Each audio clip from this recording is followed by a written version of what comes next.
All right, today's guest, we have the owner of Anchorage Brazilian Jiu Jitsu, Mr. Ryder Spadafore. Along with being the owner, he's an instructor and competitor. So check it out. I hope you guys enjoy it.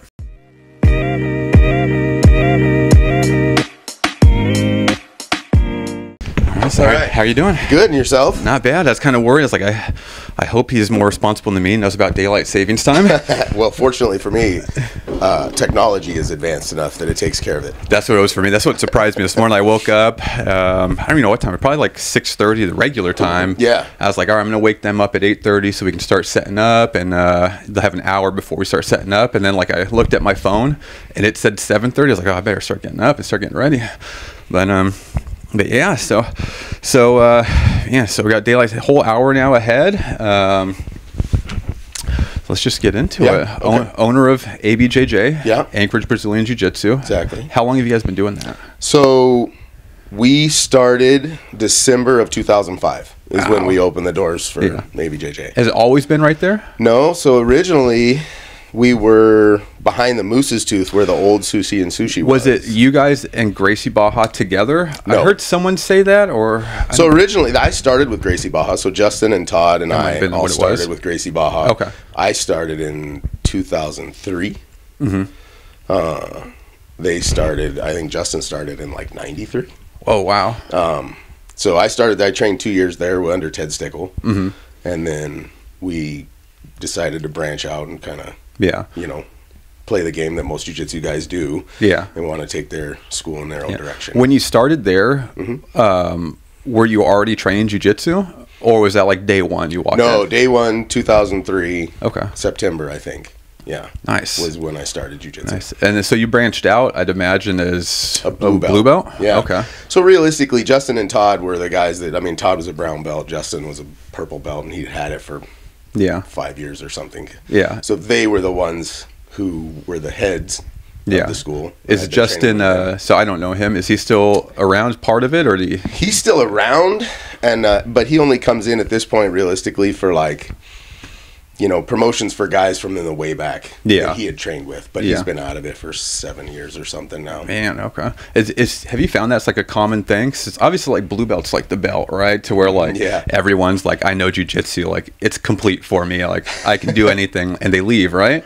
Yeah, I think it's more of like this realization that was just a false summit, and there's so many summits ahead. So right? Like you put so much importance on that blue belt, and then you get there, and then there's this like tidal wave of realization. 100%. Oh man, it's just scratched the surface. And I think for some people that's pretty daunting. At one point, Justin had actually run the numbers, and it was really bizarre. Yeah. I don't have like my recollection of them is close, but it was like the failure rate was really, really high. So I think only 20% of the people that came in the door made it to their first stripe. Yeah. And then, but of that 20%, like 80% made it to blue. Yeah. And then there's another huge drop off in blue where it was just like, can't keep going. It's that like that first stripe, like, and generally it comes fairly quick, right? It's kind of like if you just show up, realistically, you'll get that first. You look like you want to get better. Like you've learned how to tie your belt. Like you're consistent, right? You're consistent. Like, here you go. Here's like a little motivation for you type of thing. But the fall summit is a great way to put it, because that happened to me. Like all I wanted to do as a white belt was not be labeled a beginner. Like that was the goal. I have like a little bit of grappling background. I can come in, like I do great, in hindsight, you do great for a white belt, but you're not doing great. You're still doing very poorly. And not to like, run off anyone who feels that way right now, but like, just know like there is that fall summit. So like I was listening to, so I got blue belt after about a year, and that was like training, multiple times a week, maybe going 2 a day sometimes, going to like comp classes and doing like everything I could just to like get better. So like I got the blue belt, and I was like, all right, I made it. Like I'm no longer a beginner. Like nobody can label me a beginner anymore. And I was listening to the Matt Burn podcast. If you're not familiar with it, it was Josh Hinger and Keenan Cornelius. And all they did was like just talk bad about the blue belts and like how they know nothing. They're still beginners. They're like, their words, not mine. They're dumb and all this. And I was like, oh no, like I'm still a beginner. Like, so then it's like another push to purple belt. Sure. Which, like, those fall summits after blue belt, they get a little bit smaller. Like, the realization for me at least sat in, and it was like, all right, like, that was it. Like, I know purple belts are good because Josh Hinger and Keenan Cornelius said that they're good. Yeah. And like, as them like being like competitive black belts and, you know, champions and all that, like, I was like, all right, they know what they're talking about. And they were like, all right, like, they're not dumb anymore. If you sleep on them, they can catch you. Like, they're good. I was like, that's what I need to do. Mm-hmm. And then like, so that realization sat in, whether it was like my own doing or watching other stuff. And it was just like, all right, like, I know what to expect now. And I know like purple belt's not the end of it. Like, there's still going to be a ton of people who can beat me, let alone like blue belts even. Yeah. But then like, obviously like brown is like just a huge other step. And then like, now that I'm at brown, I'm like, all right, like, I'm content now. Like, I don't have to push forward so hard anymore. Like, I know I'm going to make it. And I know like there's nothing else to expect. Like, it could be a long time before I make it. It could be a short time. I have no idea. But I know like this isn't it. Like, I still have a little bit to go. Yeah. But that's the same thing. When I look at the belts, you know, I think blue belt is the hardest belt. Was it? It's the least fun belt. It's probably true. Yeah. You've put so much importance on it. Yeah. Right. It's become this thing that you had to have. And realistically, you put the blue belt on, and you're one day away from being a white belt still. So yeah. You're likely to still be getting beat by big, strong, aggressive white belts. Oh yeah, all the time. Which is really hard to your ego. It is tough. Like, guys, we all struggle with that. Yeah. You have really high expectations for yourself, kind of like what you were saying, right? Yeah. Like, you came into it like, I got my blue belt, I made it. Yeah. I'm there now. I'm good. I'm good at jiu-jitsu. I can beat most common people. Yeah. Little did I know. Like, literally, that's true. You can beat most people that walk in off the street. Yeah. That don't know jiu-jitsu. But if you've got like any kind of, you know, any type of grappling, you're right? struggling, you know, still. And so I think purple belt's the most fun. Yeah. For me, it was right in the middle. You're good. You're good enough to not get beat by white belts. Yeah. You're good enough to not get beat by most blue belts. Yeah. You might get lucky and beat a brown and a black belt once in a while. Yeah. Because you're technical and you understand the game. Yeah. You know.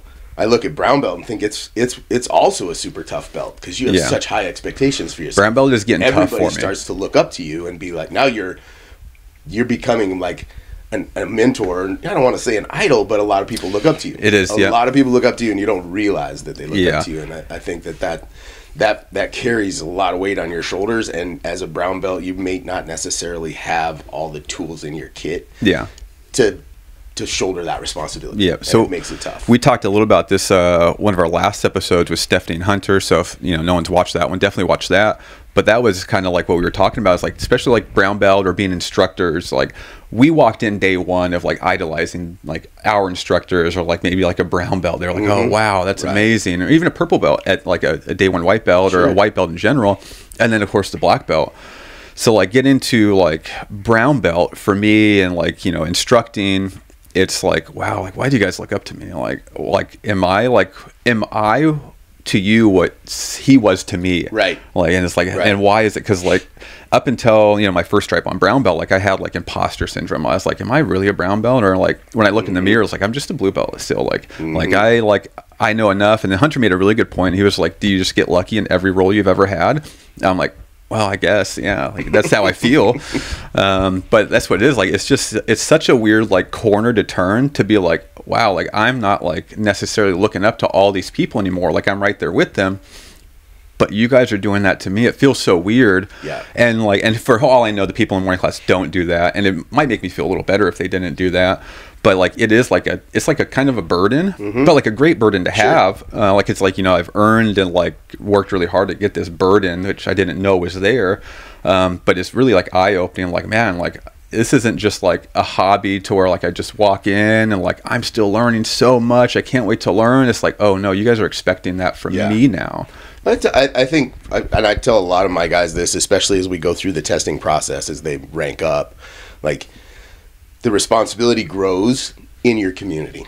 Definitely. I mean, you have to understand that you are kind of a roadmap for these other guys. These guys are looking up to you. So everything that you do, all of your behaviors, all of your actions are being watched and mimicked. Right? And so that means that you're not just instructing, but you're also kind of role modeling or leading away, you know, leading from the front, how you act, how you treat people, how you are on the mat, the way you roll, the way you play, how you instruct, the way you talk to people. All of those things become like, pretty soon guys tie their belts like you tie your belt. They put tape on their fingers, like whatever you know, what you do becomes kind of, oh, I need to do that so that I can be like Mark, you know. Like you don't even recognize it happening, but as you start to look around, you're like, oh. Yeah, like, oh man. So you hinted on the testing thing. Do you guys test for every belt there? We do. And then I'd imagine you guys have like kind of a blueprint, a layout of like what you're expecting. Yeah, so with our, you know, so I mean, and you can't fail the test. Okay. So the way that we look at it, I mean, we call it a test, but realistically, if I was to probably give it a better name, it would be a diagnostic, right? Okay. So what we do is, along the way, we didn't used to. It used to be we just kind of like tapped you on the shoulder and we're like, all right, it's time for your belt. And then you went into this horrible hole. Yeah. And at the end of the hole, you got your belt, and that's how things worked. And we back then was like a surprise. Nobody knew. But the more we discussed it and talked about it, and my wife had played a huge role in it, Christine was like, hey, you know, family sacrifice for this. Yeah, definitely. Lots of sacrifices made outside of what happens on the mat. You know, like it's not just you and your team, but like how many birthdays do you miss? How many family events do you miss? How many things could you not go to because you had this going on or that going on or whatever? So we kind of switched the gears on it and would like, so basically when we think that somebody's ready for a belt, then we give them like a syllabus. It's like, here you go. This is your blue belt test. These are the things that you're required to know, or you should know. We think that you should know, right? And maybe you have, you know, 300 classes, or whatever. And so they have a month or 6 weeks or whatever, and they can kind of go through and pick out all these things that they know. Each, you know, 5 of these, 10 of these, 7 of these, whatever. And then the panel of black belts sits down and we give them a test. Yeah. But we record all of our thoughts, you know, so like 0 to 10 being a perfect blue belt. Yeah. On each one of those techniques, every black belt there takes their scores. Then I put all the scores together. We give them their report card, right? Yeah. So then when they get their, before they get their belt, they get their report card and they can look at it and they're like, okay, wow. So my takedowns are good. I'm ranked high here, but my self-defense is weak. So I know I need to work on this as I progress to the next belt. So it gives them like a litmus test to see what they should be improving on when they're working towards their next belt. And then for us, like if we test 10 people and 10 people do poorly at guard passing, then as an instructor, I can be like, hey guys, like we're not getting the message across, or we need to maybe adjust our curriculum. Yeah. But the guys, it's not being received. If 10 different students all were poor in this area, then we need to, as a school, make adjustments on how we run. Yeah. You know, so that helps us kind of balance things out with our school. So that's why we test. And we test at every belt. Obviously at black belt we don't really give a report card anymore, because black belt, that's so hard to judge, even as another black belt watching a new black belt. Everything like I've noticed, at least as the years tick by, there's so much more. Like black belt's not the end of the road, right? It's the brand new beginning of a whole nother road. And so when you look at it, it's very difficult to judge on score there. So it's more or less like, hey, we just want to understand that you have a good understanding of all of these things and that you're in a situation to handle this belt maturely enough. Yeah. And how are you going to represent the school and yourself? Yeah. So 2 things. How achievable is it to get that perfect like 10 as a blue belt? Like, is it like it doesn't happen. I mean, I think probably over the years of testing, you know, there's been a couple of 10s given out in technique wise, you know, like, but realistically, if you're scoring a perfect 10 as a blue belt, white belt testing for a blue belt, we should probably be testing you for a purple belt. Yeah. You know, because that's kind of into the road. So most people see scores that are 40, 50, maybe 60. Okay. Which isn't like a letter grade score, right? Yeah. That's like you're 40% of the way through your blue belt and we're giving you your blue belt. Okay, nice. I like the feedback you guys do, like by giving them like that report card at the end. So we test in at least the morning class. We do things a little bit differently. And let's like, we're kind of our own program there. But we do give out a little sheet of like, this is what we expect. Like, so basically like the 8, you know, dominant positions. And it's like, we want to know like from like your mount, we want to see like your top mount, we want to see your bottom mount. And we want you to have, you know, 2 to 3 things from each position, whether it be like subs and sweeps, and everything like that in between. But what we don't do is give them feedback. What we just started to do was kind of have a panel of like the upper belts, and then we're like, all right, so they can start wherever they want, start with any position.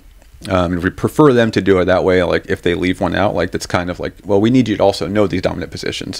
So we don't want to be like, all right, top mount, now bottom mount. All right, let's do back mount and all that. Like, so they run through it themselves, and we just kind of sit back and kind of, judge would be the word, but not like, so we go through, but what would be nice is to give them that feedback at the end to be like, all right, well, your bottom mount, like it could have used better. We noticed you only had one mount escape or maybe 2 mount escapes. We'd like you to have another one to chain together or just something else to work on. Or stuff like that. So it might be something we incorporate in. Yeah. I mean, if you think about it, like when you're in the moment like that, when you're testing, a lot of times as soon as they're done, they can't remember what they did, right? Their anxiety. And that's part of the testing process too, is that's why tournaments were designed, right? We wanted to put people in a situation like a fight, have them feel anxiety, have them feel adrenaline dump, have them feel all these feelings and deal with them. That's part of what we do in jiu-jitsu is we deal with being uncomfortable. Being comfortable in uncomfortable situations, right? And so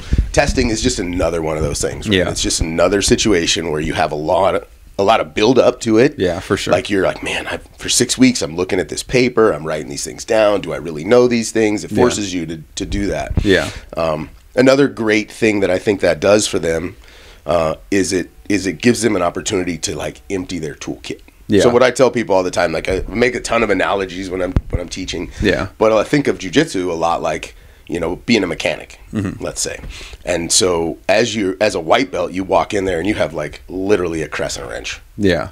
You have not a hammer. You have nothing. Yeah. And so that's your answer to every problem. Grab the hammer, grab the crescent wrench. I got to get through this. I don't have tools, right? But as you move along the path, you start to build all these tools.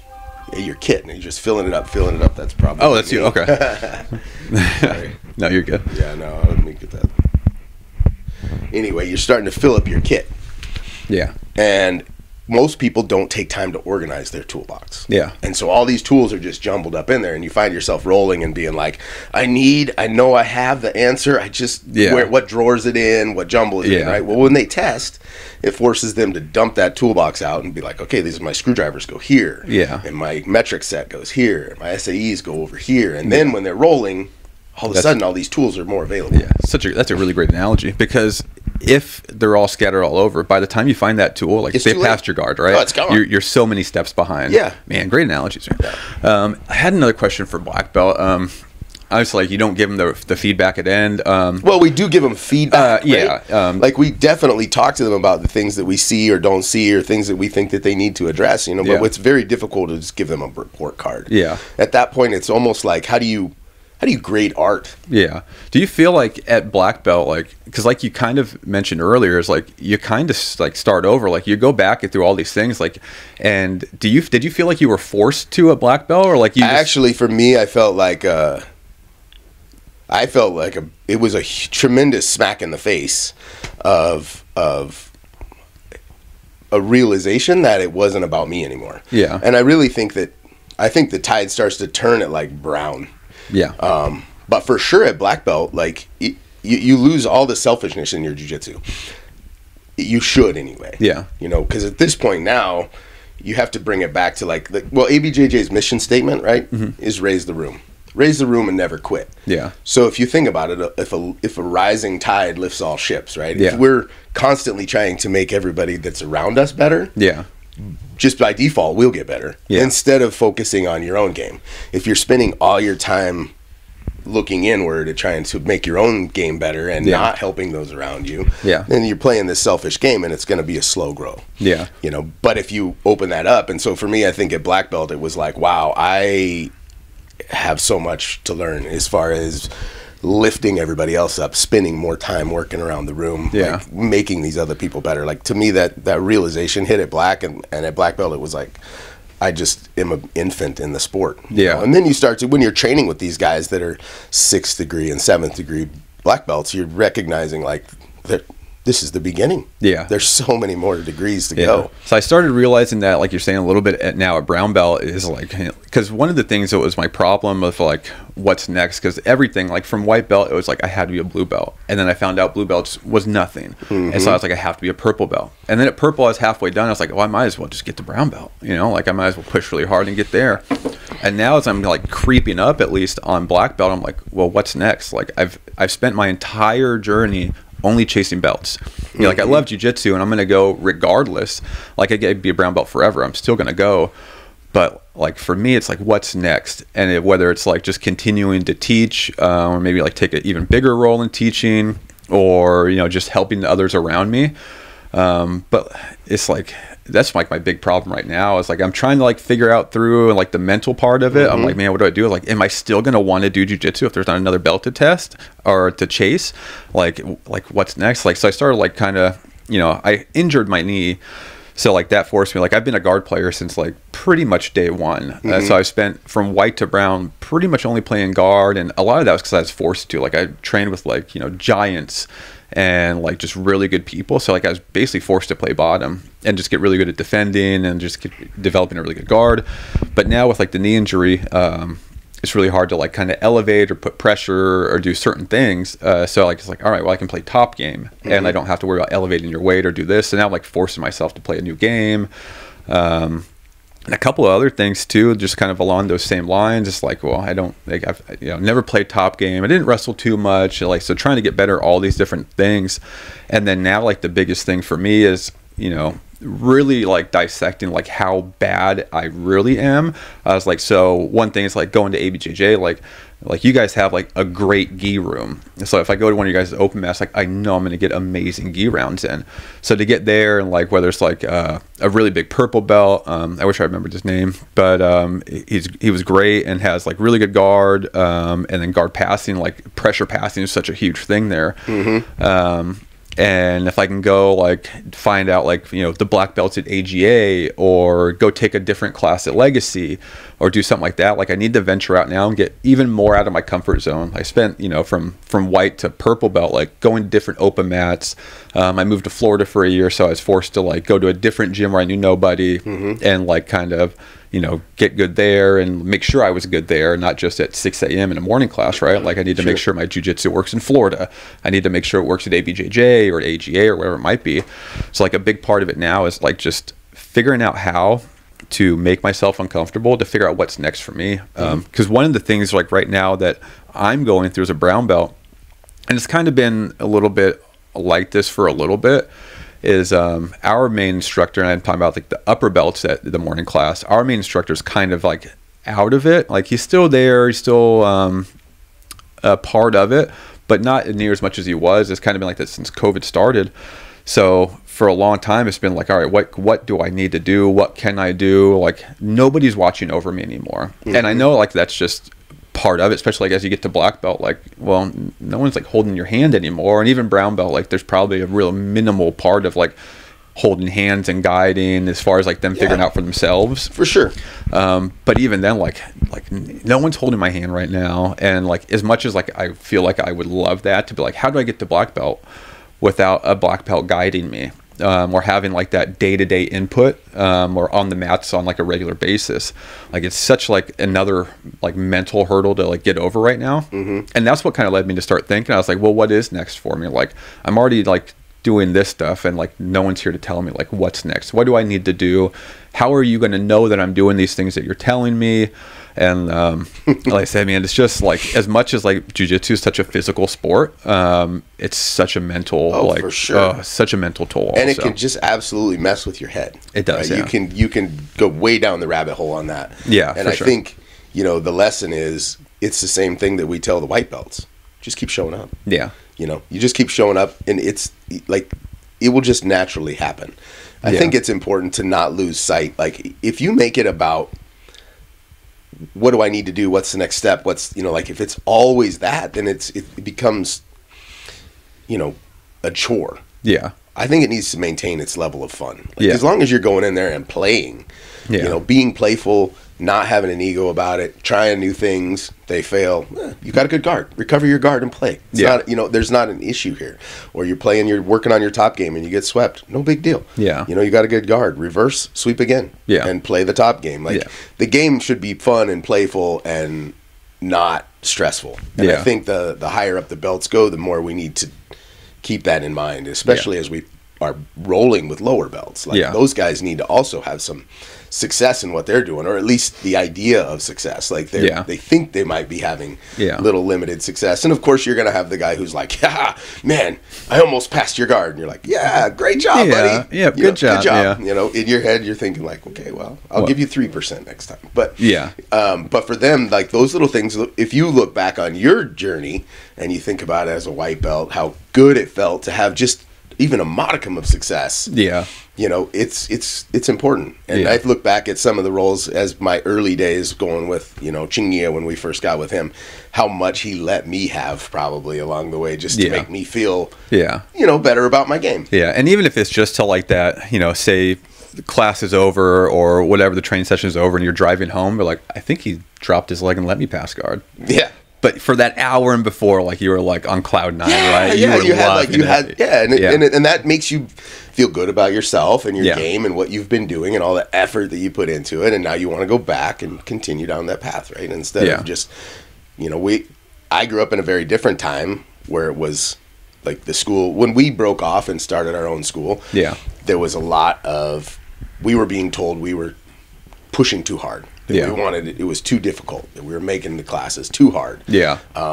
And so when we started ABJJ, it was like, well, now we were like petulant teenagers. We can make this as hard as we want, and we did. Yeah. It was terrible. Yeah. And so there was never any give. Everything was earned. Every drop was earned. Yeah. Now it's more play, I think. Yeah. Ed, so at blue and purple belt for your partner at the time, what made you guys want to like branch out like at such like a low level, we'll say, and start your own thing? Was it just like personal things in between, or you just had a bigger picture? If I'm being completely honest, it was kind of like it was being a little bit like under a dictatorship, right? We wanted the ability to branch out and work on things. And so I think like when I look at jiu-jitsu and as a whole, I think we lead a very structured school. And as the belt level goes up, then it becomes more of your own responsibility to take your game where you want to take it. Because if you look at if you're running a school and you have all these students, you can't teach to the individual anymore, right? Yeah. We have to focus on fundamentals, solid core principles, and building like that foundation. As long as your foundation is strong, whatever structure you put on your foundation has a solid chance of surviving. Yeah. Right? But if you don't have a good foundation, then you don't have anything. So if we work mostly on foundation principles as a school, as you approach that levels of purple and brown, then you start to build your game. What are the things that you like to play, Mark? Well, there might not be the things that I like to play. Yeah. As the black belt, I need to have a solid understanding of all of these things so that I can guide you and help you and answer your questions as you start to play and experiment with your own game. But in my eyes, like brown belts, purple and brown belts are kind of in that path of like bringing their stuff in and playing with it and then asking us questions. As they roll with upper belts, guys that are better or higher ranking, or even somebody that's your peer, you can get feedback from. Yeah. Like, what did I, this time felt different than that time, which was better? What do you think? And that's how we, improve our games. Because as a school, you can't teach to 300 people. Yeah. And all their different designs and styles and things that they want to learn. That's impossible. But as long as you're delivering this solid foundation, right? And so it was like, there was no structure, there was no plan, and there was no freedom. So, we wanted to be able to branch out and have advanced classes and work on things that we weren't getting taught. Right? Yeah. And I was more or less along for the ride. Yeah. The purple and brown belt, that Todd and Justin were the ones that were really struggling and wanting to grow their games and were not being allowed to grow their games. Yeah. And so they were the reasons that I started jiu-jitsu. Mm-hmm. So when they pulled the plug, it only made sense that I went with them. Yeah. And so that's why we started the way that we started, because we needed to be able to grow and we weren't being allowed to grow. Yeah. And so that I've tried to foster that environment at ABJJ of growth, like freedom to grow. If whatever game you want to play, we teach this, and this is how we build your fundamentals, and this is how we build your foundation, and this is how we make your game solid. Yeah. And then as you decide to branch out and work on these other things, then we're just here to help guide you, answer questions, kind of smooth out that path for you. Yeah. So being, obviously, you being the blue belt at the time, and then being along with the purple and the brown belt, did you have a big role at the time, or was it really just along for the ride and you were just part of it? Well, I think, you know, I was forced to grow up a lot faster. Yeah. So, I mean, I assistant instructed for a long time. Okay. So to where I wasn't running classes as a blue belt, but I was definitely helping. Yeah. We started as infants, really. I mean, there was 4 of us when we started that school, and so the guys that we started with were 0 experienced white belts. Yeah. And so it took a lot of extra help to get those guys up. But in retrospect, the idea of as we made them better, they pushed us to be better. Yeah. Yeah. Especially like as instructors, like one of the ways of getting better now, it's not just like, you know, learning the classes, or like, it's like the deep diving into like what you have to teach, right? Like it's like to figure out why exactly like this lasso guard works. Like how am I getting torque on that arm? How am I breaking posture with it? Yeah. And not just, you just throw your leg over and you pull or do something like that. Like you have to figure out why it works. The concepts and the concept, the why is hugely important. Yeah. And I don't feel like, I think even as early, like young black belts, you'll see guys be asked a question, right? So brand new black belt, I know I was like this when I was first asked some, hey, can you help me with this? This isn't working, or that's not working. I would need to like get in there and feel it. I would need to feel it. Now at this point in my career, I could from across the room diagnose something. Yeah. Like, oh, you know, he's not moving his hip enough this way, or he doesn't have enough torque on this, or what. I could see the problem from much further out, and I can't even imagine what that must be like. You know, as a 4th degree, 5th degree, 6th degree black belt. 10 like, years holy from now. cow, like where does that, how you just deep is this behind rabbit you hole? Right, like, you know, it goes from I need to feel it to, oh, I can see it from 50 feet away. Yeah. It's just a different world. And that's where I'm at now, is like, and I felt like a long time, and like, even like say purple belt, you know, brown belt, and like you're saying early black belt, it's like, well, I'm having trouble right here. Well, you do it to me. Yeah. Or, here, can I do it to him so I can figure it out real quick? Like, I haven't done this move in like months, something like that. Like, let me do it real quick, and then I can tell you like what these are. And then, like you're saying about the base or the foundation, like the fundamentals and the concepts are such a part of that. Like, if you teach like such a good foundation and teach like the concepts and the fundamentals of mount, well, if you know those concepts and those fundamentals, you can apply those to so many other positions. Like it's like the concepts and fundamentals are such like a big part of it that I feel like at the lower belts, like you just don't realize, like if you could figure out why this choke works, you could figure out how to do chokes from a lot of different angles in different places. Especially if you really think about it. Like if you were to bust it down, sure, there's tons of thousands of techniques out there, right? Yeah. And they're constantly growing. Like you're just seeing new techniques coming all the time. What's the flavor of the month kind of an idea. Yeah. But if you break them all down, it's really, 300 movements in different orders. Yeah. And so once you have a really solid understanding of core principles and fundamentals and concepts, you start to be able to like dissect and play with whatever new technique comes out, because it's really not a new technique. They're just variations of things that we already know and do. Yeah. But as a white belt, looking at those things, it all just seems like you're learning a new language. I mean, you're just getting smacked in the face with, well, what's he saying? What is he saying? Yeah. I don't understand what's happening to me right now. What's the fulcrum? Yeah, I'm confused. Why are we learning physics? I thought this was jiu-jitsu. Yeah. And then so at ABJJ now, you guys obviously have that freedom, and like you're 20 years into having this freedom. Sure. And built like such a good, strong, group there. And then you guys offer a ton of different classes, and like multiple a day. Like I think there's some days we have 50 classes a week. Yeah, like I see, like on some days, like I see like the lists and stuff you put out, like on like the stories or something, like the schedule for the day. Sure. And, like some days there's like 10 things going on. Like there's 2, 3 if you count a noon class. There's like 3 morning classes at like 6 a.m., 9 a.m., and noon, right? Yeah. And then, multiple different kids classes. 6 p.m. jiu-jitsu classes, wrestling classes, MMA classes, and Muay then Thai HIIT classes. Nice. Yeah. And I imagine those have just all been, added on over the years. Sure. What's the HIIT program?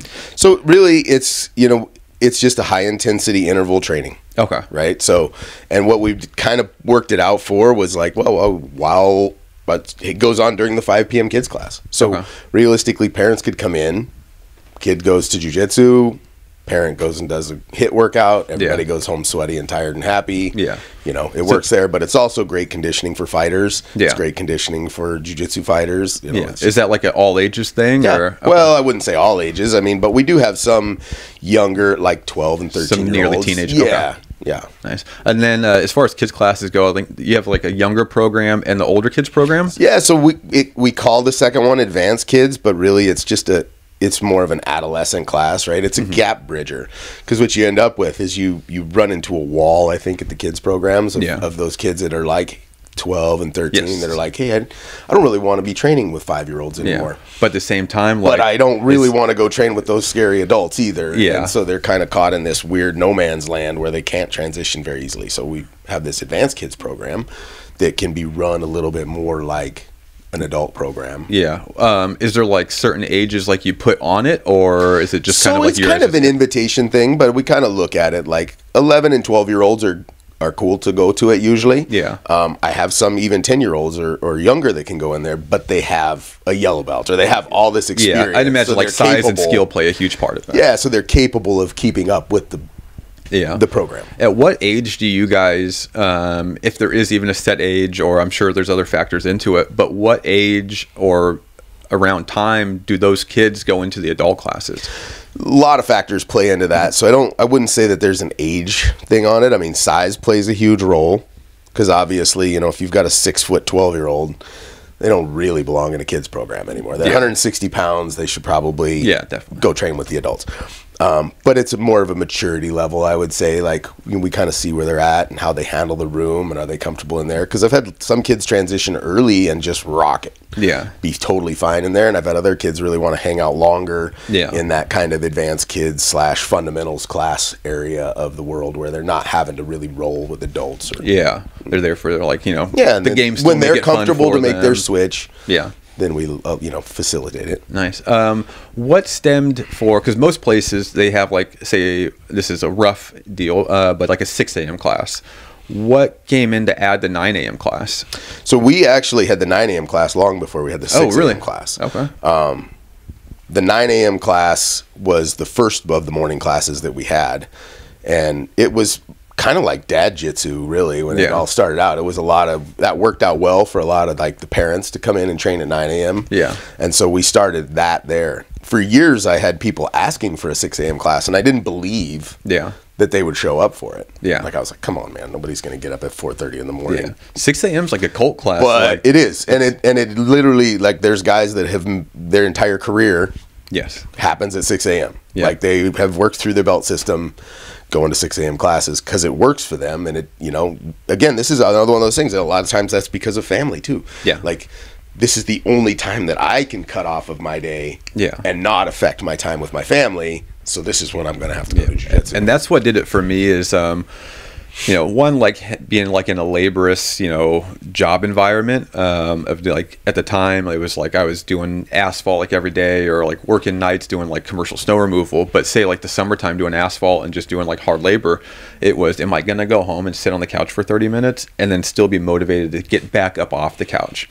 Let alone with like all the family stuff going on and like, all right, well, I just worked all day and I'm already going to be dead at home. Like, well, I don't want to give up that family time at home. But if I leave at 5 in the morning or 5:30 in the morning when everybody's sleeping, it's so much easier. Like, I could get out of bed, go train while everyone's sleeping, not interrupt and not have to worry about being tired after work or being motivated after work. Because if I wake up at 5 in the morning, I literally have nothing else to do but go to jiu-jitsu.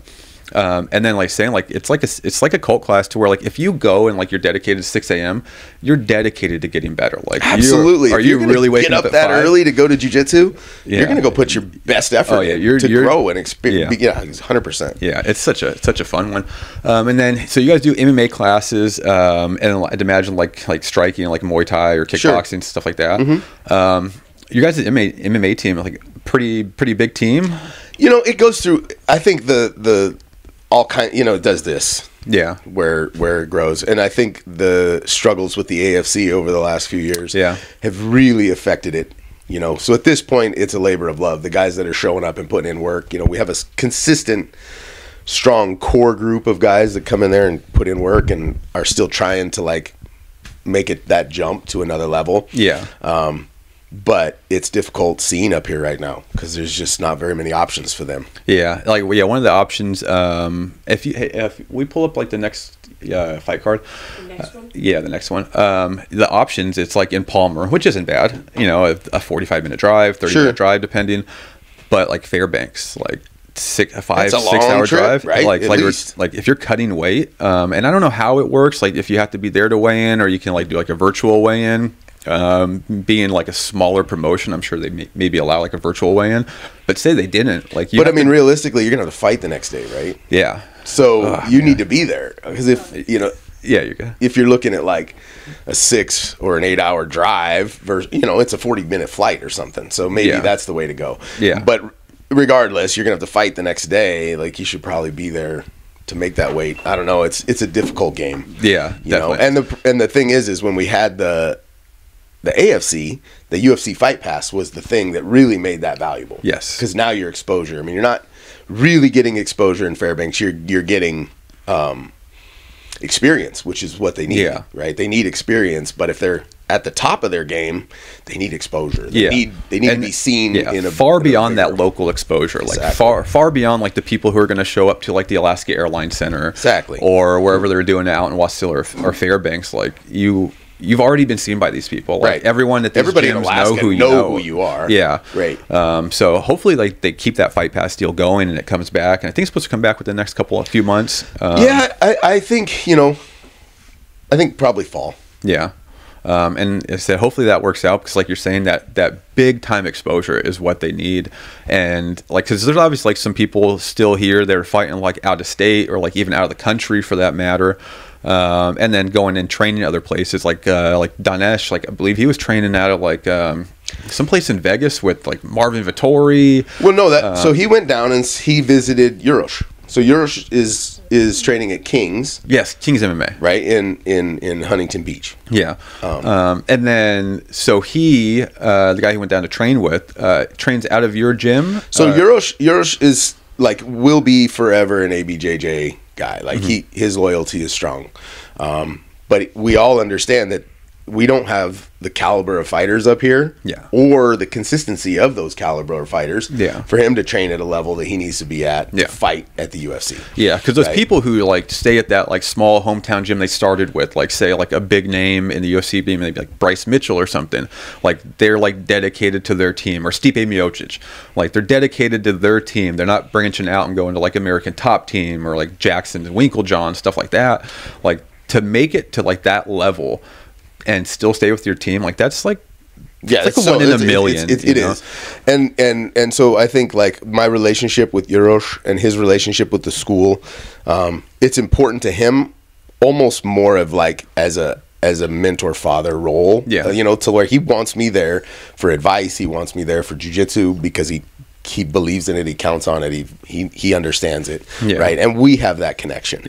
But as far as like what he needs for sparring partners and training partners, we just can't provide in Alaska. Even if we've pooled all our resources together of all the schools, we can't provide, training with Marvin Vittori or training with Benelli Dariush or these guys. Like he's getting all of that down there. Which so I believe realistically we have conversations once a week at least where we just kind of decompress. We talk about not just what's happening in the gym or during training or what's going on with him, but life and where he's at with things. It's just kind of like this balance that keeps things comfortable. And then he started out with you guys? He did.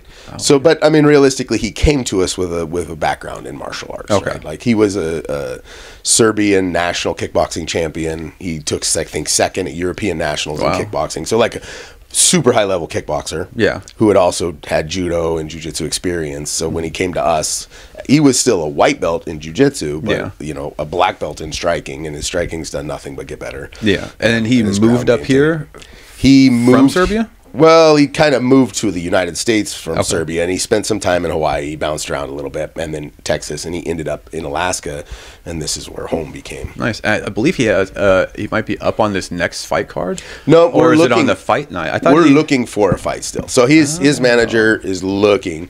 We're kind of tentatively thinking April or May. Yeah, hopefully. Okay, I could have swore I saw his name on here. It might have just been like a similar name. It'd be down like towards the prelims. Let me at least see who I was thinking of. It would have been Medic. Sure. Yeah, keep going down. Maybe it wasn't even on this one. It might have, is there like an early prelims? Go to that one. That's who I was thinking of. Oh, Dusko. Yeah. Yeah. It's a similar name. Yeah, we've been on the fight card with him. He's also from Serbia. Yeah. Do you go out, like when he has a fight, do you go out there to corner him? Yes. Yeah. Nice. And still to this day, like your next one. Yep. Nice. And then who else is in the corner? Like is typically Cordero at this point, so I've cornered with Cordero before. Amazing.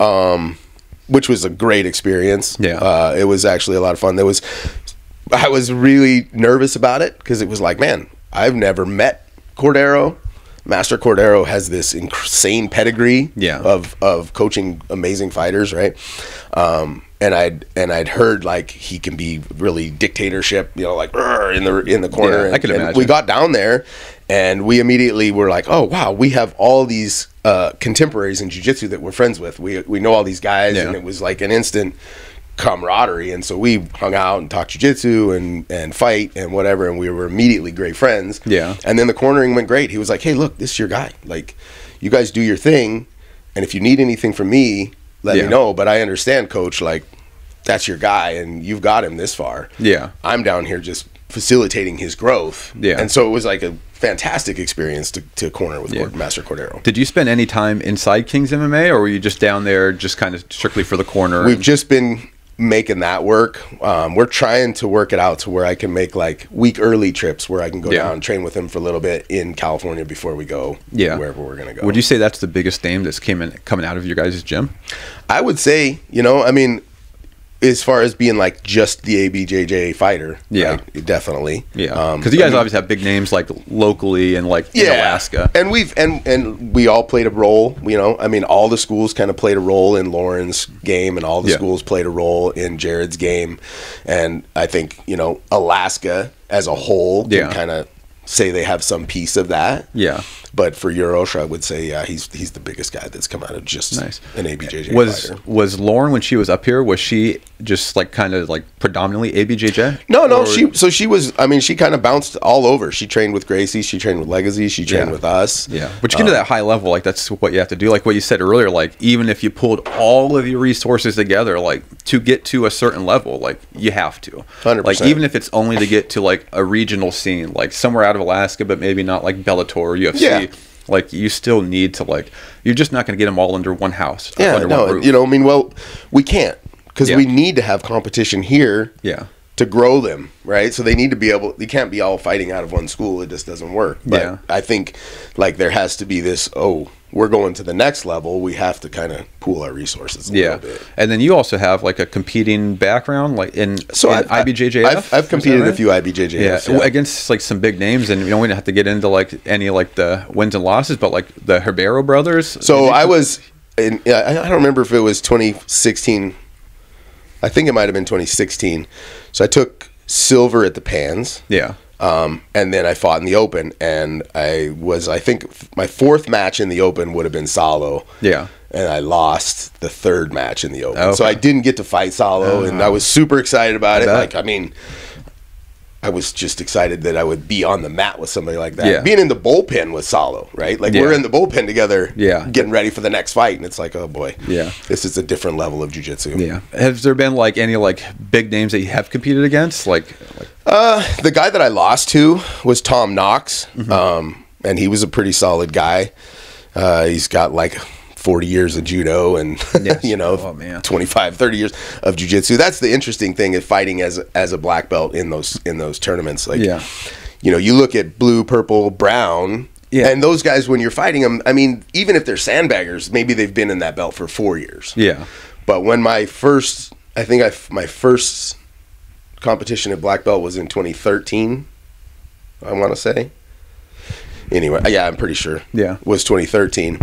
And I was fighting like, gosh, I can't remember his name right now, but he's the head and he runs the Gracie Humata fight team for Hoist, right? And so here's this guy who's had his black belt longer than I've even been competing in jiu-jitsu, and I've got to fight. I talked to someone else who had that same a similar story, but like you're saying, like at the blue belt, like you're just competing against blue belts. Eventually, they're going to cycle out to purple belt. Like at black belt, there's nowhere to cycle. Like you're just smashed like up you're saying, the wall. Yeah, like you're competing against a black belt who could be there for 20 years, you know, like or who knows how long. Yeah, realistically, I mean, he was a 3rd degree or 4th degree black belt, and I had just gotten my black belt 2 years before that. Yeah, it was like, At the time you got your black belt and like you started competing, or at least at black belt, was that in the adult division or was that masters? Nope. So I fought masters, and I've always kind of made this deal with myself. Like if I won masters worlds or if I won masters pans, then I'd try adult. Yeah. Like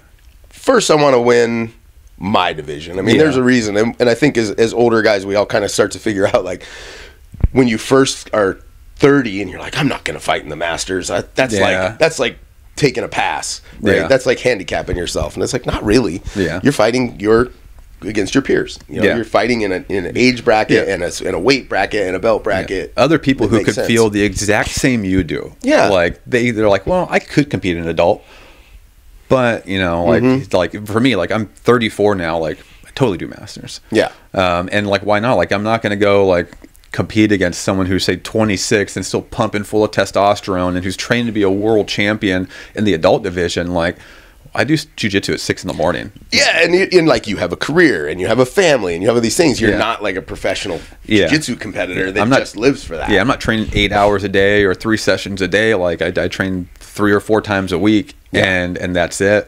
So like to be able to take the step back and just be realistic and be like, well, there's other people who are just like me, who are as good as I am, who have like my same physical capabilities that could probably do that also. Sure, and I'm saying like if you go out there and you crush the masters, like you just wreck them. Yeah. Okay, then test yourself. Try like, the adults out. I dip my foot in the water. Like, all right, now we can try to jump in, and if not, then I'll just go back. Or maybe just hang out in the masters and keep playing in there with guys that you know you.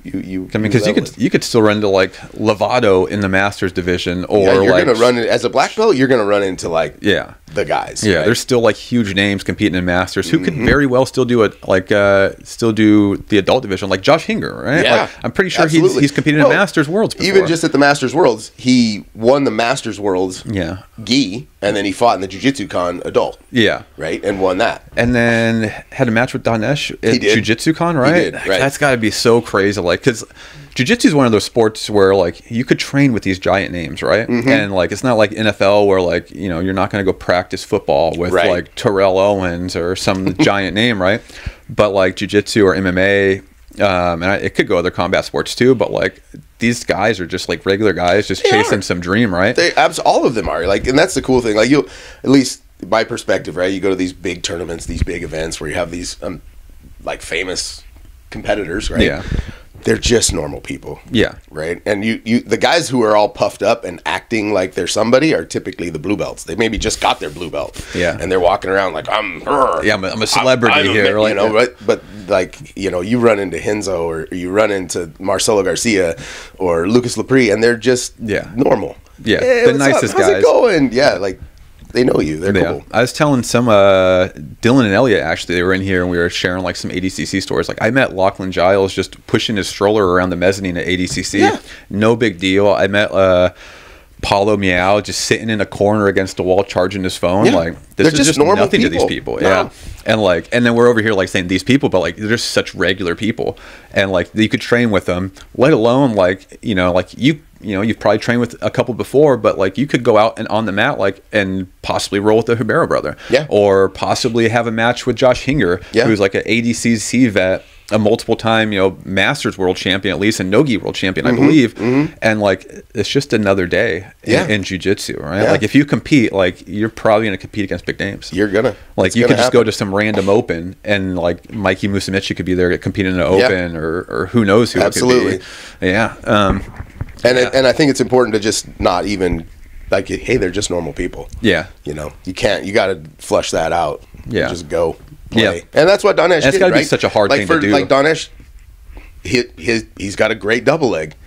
but you got against someone who has a Josh Hinger, who has the Hinger right? I mean, like, okay, but he, you know, like, go do what you do. Yeah, you got to play your game. You got to go fight your game. You cannot go out there and be like, oh, I'm worried about what this guy can do. I'm worried about a guillotine. I got to go do what I do. Yeah, I'm going to go pull guard maybe it works. Do a single or something. Like, no. Like, the chances of you winning not playing your game against, like, the best in the world, just plummets down. You know, I mean, like, well, so I think Lucas Lepre is one of the greatest ever. Yeah. Right? And I think he's proven that pretty solidly with his performances at that tournament. But he's also one of these guys who's just like the most down-to-earth, coolest guy ever. Yeah. And in talking to him about things, he never watches tape on anybody he fights. Yeah. Why would I do that? Why would I go out there and try to fight their fight or try to have their game in my head? Yeah. Like, I go out and fight my game. Yeah. I'm going to do my best fight. The only tape I ever, this is his words, right? Yeah. The only tape I ever watch is my own tape. Yeah. And so, like, he'll be like, and this is a conversation that I had with him, and he's like, so typically Saturday night I go back to my room because I fought up to the quarterfinals. Yeah. Right? And I watch my tape and look at the mistakes that I made, and then I fix them for Sunday. And I'm like, wait, mistakes? Nobody scored a point on you, right? I mean, you literally fought through the worlds at the adult level at 168, probably the hardest bracket there is, the toughest division there is in the men's worlds, adult black belt. You didn't get a point scored on you. Yeah. So you didn't make a mistake. And he's like, I made a lot of mistakes. Yeah. Nobody capitalized on it. They just couldn't capitalize on it, right? Yeah. So I have to go watch that, fix it, so I don't make mistakes on Sunday. Yeah. You know. It's a great outlook. Like, I've ran into the problem of even just like looking up who this person is who I'm going to compete against, and just like not even like finding like tape on them. You know, it's like local tournaments. You're probably not going to find too much stuff like that. But just like say going to like typing their name on like Facebook or something, and just seeing them like, oh, I could beat that guy in jiu-jitsu. Well, it gets into your head, right? So, like, I had a really interesting experience training in Hawaii. Yeah. So I went into a gym. I had no idea who Orlando Sanchez was, right? No, none whatsoever. Yeah. And he was there, and I had a dinner reservation I was trying to get to, and he's like, "Hey, let's roll. I want to roll." Yeah. I'm like, "Man, I'm going to be late for dinner, and if I'm late for dinner, my wife's going to kill me." Yeah. Like, I snuck this last training session in right before we leave tomorrow. Yeah. And he was like, "Come on." He pushed me, and I was like, "All right, fine." Yeah. And so we did a match, and I outpointed him. We did phenomenal, great match, right? Yeah. And then I was like, "I got a jet. I don't know." And he was like, "Well, no, we go again." I was like, I can't. Yeah. I'm going to be late. Come in the morning. Yeah. I can't. Our flight leaves in the morning. And so we kind of did this thing. And as I'm leaving, I look him up, and he's ranked 5th in the world. Yeah. You know, and I'm like, oh, wow. Yep. Some dude from Alaska just did really well against somebody who's ranked 5th in the world. Yeah. Because I didn't know. Yeah. Right? If you had I looked him up, I would have been like, oh, he's 5th in the world. I have to play this different game. Now I'm timid. Now I'm scared. Exactly. I'm not just playing my game. Yeah. My tools are scattered all over the place now. Exactly. Yeah. So I think it's better to just go fight your fight. It probably is, yeah. And not let somebody else get in your head. Yeah. I also like his outlook on, like, I'm going to watch the tape of myself, because just because no one scored the point against him doesn't mean, like, you know, and we'll just use the lasso just because we used it earlier. Like, you throw the lasso and you're just going to do, like, the basic lasso sweep. But, like, man, why didn't that work? Like, he didn't pass my guard. He didn't score points on me because it failed. But why didn't it work? And, like, just to figure out that and, like, be able to watch it back from that different angle, from the outside perspective, be like, oh, I didn't, like, get under him. I didn't shift my hips this way. And that's probably why he is as good as he is. Because he's willing to take that extra moment and be like, okay, even though I did great and nobody scored a point on me, I must have made some mistakes because this didn't go as smoothly as I wanted it to. Yeah. Man, that's all good stuff. We have a few more minutes. I would like to know, like, do you have like a workout regimen? Something like, you're obviously like a super fit guy. You know, I haven't lifted weights in 19 years. Really? I do body weight exercises. Yeah. You know, push-ups and pull-ups. Is it like a daily thing? Like, you have a strict routine on it? Every morning I do my pull-ups, and I do push-ups in every class. Man. And so realistically, jiu-jitsu is it. I obviously snowboard and mountain bike and active guy all around. Yeah, I do active things, and I am careful with what I eat. I don't go crazy. I don't drink. Yeah. You know, so realistically, it's probably just kind of like healthy living. Yeah. You know, jiu-jitsu is a lifestyle. For sure. So if you want to, like, I think early on I realized that if I didn't do those things, I felt like a race car with diesel in its tank. and it was no good. Whereas if I just did those little bit of work, it was worth it. Yeah. You guys have, because you and your wife own it together, correct? And then I see her there all the time, and it's one of the sweetest ladies I ever met. Like, I only met her like at some weigh-ins for some state tournaments, right? And like she remembers me, like such a nice person. You guys have a family, like, kids? Yeah, we have one. Okay. One. How old's so the kid? he's 10. Oh, nice. And like he's kind of the reason we do everything. Yeah. You know, I mean, but he does all of it with us. He does jiu-jitsu, he does snowboarding, he does mountain biking. Nice. Yeah. Does obviously, like, at 10 years old, like there's only like so much like you're saying like you want to do, or like hobbies or activities. Like, is this like jiu-jitsu something like you wanted to do, or did you put him in a young age and now it's just natural for I think him? it's kind of one of those things, like you're always going to want to kind of do the things that the people you love most in the world do. Yeah. Right. So he wants to do jiu-jitsu, but I don't think he has any real aspirations to like be a world champion or anything. At 10 years old, though, he likes to compete. He likes to come to the gym and do his jiu-jitsu. He much prefers playing soccer. You know? He much prefers going snowboarding. Yeah. You know, so our thoughts are like, as long as he's active and he's doing sports and he's involved, you know, it's cool. Yeah. He's gonna do jiu-jitsu no matter what until he leaves the house. Yeah. Because I think of that as like life lessons. This is what people don't get. And like I kind of ran into like a problem with my son is like at the young age, it was just like, and at the time, like I wasn't even doing jiu-jitsu at the time. Like I was in like the middle of this long, crazy break. And then he got into it, which a couple years later kind of got me into it. Like, if he can do this, then why am I not doing it? Like, why am I like living vicariously through him and forcing him to do it? But it was like every single day going to these classes, and like I said, just push so much that eventually he just didn't want to do it anymore. And then it's kind of been back and forth, and now he's doing it, but now he's like go like the adult class for the most part together, and then he'll just go in the morning with me. So hopefully it sticks like that. But I ran into that problem, like, oh, you're going to do it. Well, but it's like you're saying, like the life lessons, like it's not just jiu-jitsu. Like, and if you could learn like these, how to push through like struggling times or deal with hard times. Grind. Like learning how to grind. I think like, I look at it like, hey, we make them eat vegetables. They don't get to eat donuts for dinner. Yeah. Right. We make them go to school. We make them get good grades. Yeah. We make them do their homework. So, you know, if we know jiu-jitsu is good for them. Yeah. That's just one more make, you know, like one more thing. You have a bedtime, you have these regimens. This is good for your life skills. Yeah. You're going to do it. And that's just life. Like there's lots of things that you're going to have to do that you maybe don't want to do that you need to do as you get older. So this is a good life lesson early. But like, I don't force him to compete. I don't force him to go to 4 or 5 classes a week. Yeah. Like, as long as you're active and you're coming into the gym at least once a week, but you have all these other sports going on, that's fine. This is part of your life. Yeah. Like competing, like you're not going to learn too much more like of the life lessons. At least like you're going to get a real wake up call when you compete. Sure. And might be like, oh, like that's what someone is like trying to kill me. Like, but like you're going to get like hard rounds in the gym that's going to teach you all those same lessons. Like it's just going to take a little bit longer if you don't compete to get like that wake up. But like, say you're training with someone who is ready to compete, like they're coming at you full force, you know, like, and to be stuck in like bottom side control, like to figure out your way out of that and stay calm and like do all that, like that's the life lesson I want you to learn. Not how to get out of side control. I want you to learn how to deal with that uncomfortableness and like that being out of your comfort zone. Well, and I think jiu-jitsu is one of those things. It's a perishable skill. Yeah. Like if you don't practice it, you lose it. Yeah.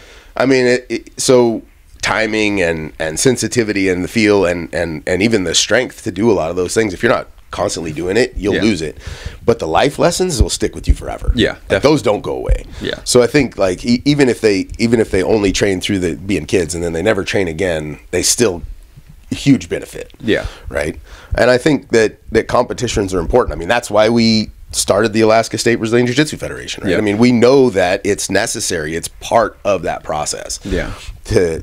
For people to grow the community. Yeah. To get it out there as a tool to get more people doing it, but also for our own students to just get that experience. Yeah. That feeling. So you guys obviously put on the 2 big tournaments a year, the state no gi and the gi tournament, 6 months apart, you know? Yeah. Do you guys ever do like small like in-house tournaments amongst yourselves, or is it all geared towards? I mean, realistically, as far as like, we've never done an in-house tournament, you know? I mean, maybe that's something that we should look at doing. Yeah. But the state the federation, which is kind of its own separate entity, right? Mm-hmm. It puts on 2 a year, which is, it's quite a bit of work. Yeah, it's quite a bit of work. And again, it's, you know, it's my wife and I, and then lots of volunteers. Yeah, like a lot of voluntear help. Is the only way these things can get pulled off. I would love to see like the other gyms doing something like it, because to compete, like if you want to really compete in Alaska being so isolated, like with there only being 2 tournaments a year, like we'll say guaranteed ones, because sometimes other ones will put like they had one. Yeah, there's little ones, sure. But like the Valley will have one once in a while. Yeah, so I would love to see them putting that on for like the people who do want to compete, but like it's hard to like be a competitor twice a year. We've discussed it. You know, do we put on 3 a year? Would it be, you know? But man, that's then. Yeah. There's this also struggle of like if your training camp is 2 months long, let's say. Yeah. Right. So 4 months out of the year, you're in training camp, which means for us, like we're teaching our regular curriculum to everybody who doesn't want to compete, and then running separate comp class at the same time. So it puts a lot of tax on our instructors. So do we really want to be in that mode 6 months out of the year, where we're trying to do that? I'm not sure. Plus, all the work that goes into these tournaments and all. I mean, especially those like they're big tournaments. They're big tournaments, and they're costly. All this stuff that goes into it, as far as like quality medals and I mean the venues, the venue alone, right? Yeah, those things are all costs. Grappling Academy, they put on the women's tournament, which you guys had some girls in that, and it was nice to see because there was girls from like all over the state competing in it. So that was great. And now they're putting on the men's one, I think, next month. So like for them to jump in and obviously it's a smaller tournament, it's in their gym, but they're running like 2 matches at a time. So if the other gyms could just kind of get on board with that, and like they're obviously not like the state tournament, like that's not like what you're really maybe training for if you're trained to compete in Alaska, but like they're a little bit funner, they're a little bit more laid back. There's not a bunch of tension in the air. Everyone gets in like one small room together and they're just cheering on their teammates, so it makes it a lot funner. And I think it just plays like a little role in bringing like all these people together. And it might get more people involved in doing state tournament, right? Because like that was fun. I enjoyed that. Now I want to up level a little bit and go to a bigger tournament. Yeah. And the reason that we have the state tournaments is because before we were having to compete out of state only. Yeah. Right? So before we had the state tournament, it was like no experience competing at all to fly down and compete at the Pans. Yeah. Where you're walking into a venue where it's just like, you know, or that last Masters Worlds, there was 8,000 competitors. Biggest jiu-jitsu tournament in the world ever to date, right? Was that the one with the Jiu-Jitsu Con part of it, right? So I was down there coaching, and there were 42 mats running at the same time. Damn. 42 mats running, like because you had 4 tournaments happening. And so it was just this like anarchy. To try to get around there. Yeah. Do you still compete? So I'm looking at competing at the Worlds this fall. Okay. When was the last time you did compete? Last time I competed, I think, was 2017. And then I had some shoulder injuries, and then obviously COVID. Yeah. You know, the pandemic put kind of a kibosh on any of that for a minute. So I'm looking at. I think this year might be the year to get back on the mat. Nice. So you're like regular teacher classes. You're in there like every day. So I have classes. I teach the 9 a.m., the noon, and the 6 p.m. adult classes on Monday, as well as the kids' classes, and then or co-coach on the kids' classes. And then on Tuesdays, I do a free class out on base, and then kids' class. And then Wednesday, I have the 9 a.m. and the 6 p.m. class, as well as the kids' classes. And then I work on kids' classes Thursdays and Fridays. Yeah. So when you're doing the adult classes, like, is that when you get your training in? Like, you're rolling at the end, warming up like during the drilling? Or do you like attend other people's classes? So mostly I get mine in during my classes. Nice. And if I'm getting ready for tournament, obviously that changes the dynamic quite a bit. I have to train myself at that point, which is kind of other people's classes and jumping in with the tournament guys and having people help with my classes so that I can put a little more time into mine. And then conditioning becomes a role, right? So then there's a lot of outside conditioning that needs to happen. Yeah, conditioning, man, is such a big part. Huge. It's the only thing you have complete control of, right? Yeah. And then, man, and if you're not used to like that competing, like that conditioning goes out the window. It's super weird. I think there was a shift for me at one point where I realized that the feeling of being nervous and the feeling of being excited are the same feeling. They're the same thing.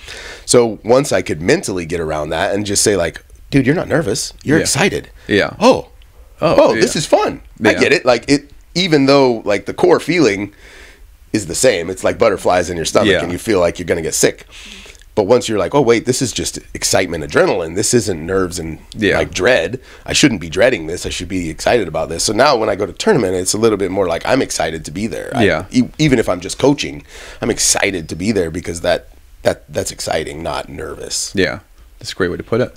All right, so we're gonna wrap this up. You want to tell people where they can find info on ABJJ, class schedule, stuff like that? Yeah, I mean, basically, we have a link tree that's Anchorage BJJ. That'll get you to the website. That'll get you to the schedule. That'll get you to the price list and those kind of things. We have our website is anchoragebjj.com. Instagram, Anchorage BJJ. Facebook, Anchorage BJJ. We also have the state tournament. So the Facebook for that is Alaska Brazilian. Yep. And that one's coming up in May, right? That's May 13. Yep. Yeah. Okay, nice. So the Federation puts that one on the ASBJJF. We have the Facebook for that. Grapplinginhouse.com is the registration website. Okay. To register for the tournament. Registration's open. Now, as far as like the registrations go and like the people signing up for it, did black belts used to compete for free there? So no, everybody basically, like, I mean, because of what it is, right? I mean, because of the costs and everything that goes into it, everybody that competes, puts in for it. We've discussed the options of having super fights and that kind of thing. It's just never really come to fruition. Oh, that'd be fun though. Might be an interesting way to play things out. Yeah. For some of the things, and as it grows, we can kind of play with things. We've discussed a lot of things. We've discussed maybe possibly doing like an under 30 and over 30. Yeah. Because it's, we get a lot of older guys that are like, man, I don't want to fight 18-year-olds. Yeah. But if I could kind of fight 30 and ups, that might be better for me. And if there's enough people signing up, then if we have enough people, right? And that's the thing. Like, if we only have like this last one, what was there? I don't know, 12 people in the intermediate division or whatever. You're kind of like, well, we can't break it out any further. We're just giving everybody a medal for showing up. Yeah, right on. So yeah, check them out on social media. You can find them on the websites. Tons of classes throughout the week. Open mats on Saturdays. Yep. Nothing on Sundays. Nothing on Sunday. Nice. No. But I mean, other than that, like I said, I mean, there's 50 classes going on a week. There's enough for everybody. Kids classes, adults. Check them out. You can find us on YouTube and Spotify. You can find me on Instagram, also under the Mediocre Grappler Podcast. You could probably type it on Facebook too and find it. If not, it's Mark A. Robinson II. And thanks for watching, guys.